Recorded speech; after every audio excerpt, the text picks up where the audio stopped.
conclude the event, and we thank all of you for coming out and being patriotic and showing your support.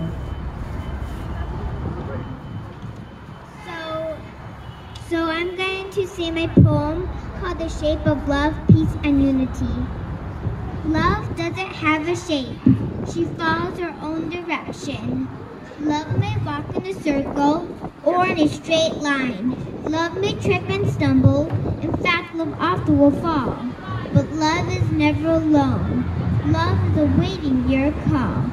Love will sometimes get angry and even sound a bit mean. And when love gets really upset, love might make you want to scream. But love will sort herself out, so give love a pat on the back, or give love a break, or give love a good laugh. Sometimes love will go out to take a walk in the woods. Love might need time to herself to think and wonder and rest. But if you see love alone, be sure to stop by and say hi.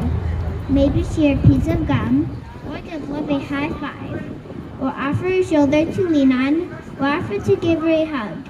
Because that's what love will do for you. Of course she would. She is love.